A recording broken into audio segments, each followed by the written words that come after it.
ഈശോമിശിഹായ്ക്ക് സ്തുതിയായിരിക്കട്ടെ.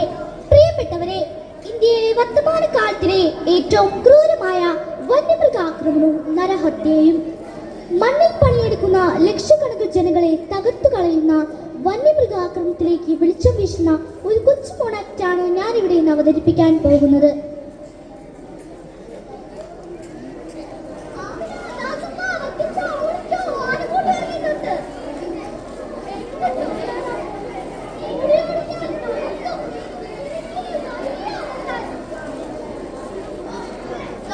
ജീവിക്കേണ്ട മൃഗങ്ങൾ നാട്ടിലിറങ്ങി വരസല്ലേ? ആരെ പേടിക്കാൻ, എന്തിനു പേടിക്കാൻ?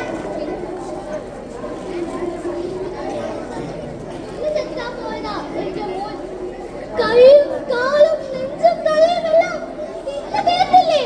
എനിക്ക് ബാക്കി കിട്ടിയത് വെറും അസ്ഥികൾ മാത്രം. ഓടിക്കോ, ആനക്കൂട്ടം അടുത്തെത്തി, ഓടിക്കോ.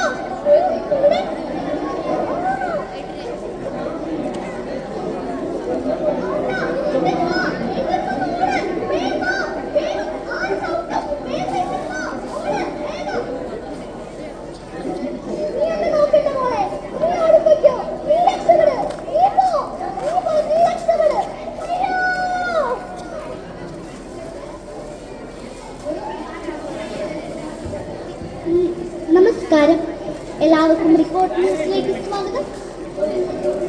പ്രധാന വാർത്ത: കോഴിക്കോട് ജില്ലയിൽ പേരാമ്പ്ര എന്ന സ്ഥലത്ത് വീണ്ടും കാട്ടാന ആക്രമണം. 63 വയസ്സുള്ള ആമിന എന്ന സ്ത്രീക്കാണ് ദാരുണാന്ത്യം സംഭവിച്ചിരിക്കുന്നത്. സംഭവ സ്ഥലത്തു നിന്നും നമ്മോടൊപ്പം അനു ചേരുന്നുണ്ട്. അനു, സംഭവ സ്ഥലത്തു നിന്നും കൂടുതൽ വിവരങ്ങൾ തരാമോ?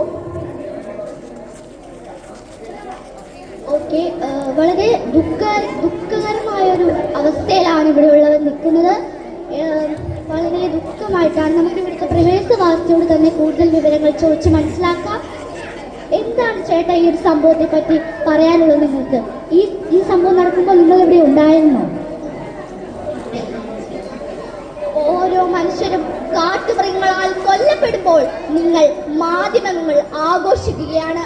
200 പേപ്പട്ടികളെ കുഴിച്ചിട്ട കുൾമാടങ്ങൾ തേടിപ്പോയി നിങ്ങൾ ഈ കൊച്ചു കേരളത്തിൽ കഴിഞ്ഞ 2 വർഷമായി കൊന്നും തിന്നും തീർന്ന ഓരോ മനുഷ്യജീവന്റെ കുടീരങ്ങളോ അവരുടെ കുടുംബങ്ങളുടെ കണ്ണുനീരോ നിങ്ങൾ കണ്ടിട്ടുണ്ടോ? ഓക്കെ അന്നു, നമുക്ക് കൂടുതൽ വിവരങ്ങൾ തരാൻ പറ്റിയ സന്തോഷമുണ്ട്. ഇപ്പോൾ കിട്ടിയ ഒരു പ്രധാന വാർത്തയാണ്.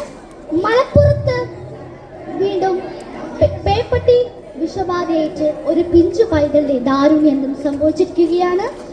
നമുക്ക് CCTV ദൃശ്യങ്ങൾ ലഭ്യമായിട്ടുണ്ട്. നമുക്ക് അതിലേക്ക് പോകാം.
ഇവിടെ ജീവിക്കണം, ജനിച്ച മണ്ണിൽ അന്തസ്സോട് ജീവിക്കണം, ഒടുവിൽ അന്തസ്സോട് മരിക്കണം. അധികാരികൾ കണ്ണു തുറക്കണം. ഇതോടെ എന്റെ കൊച്ചുമോൾ ആക്ടിവിറ്റി അവസാനിക്കുന്നു. നന്ദി, നമസ്കാരം, ജയ് ക്രൈസ്റ്റ്. കുടിയേറ്റ കർഷകരുടെ ജീവിത വേദനയും അതിജീവനത്തിനായുള്ള പോരാട്ടവും ഹൃദയസ്പർശിയായി അവതരിപ്പിച്ചു.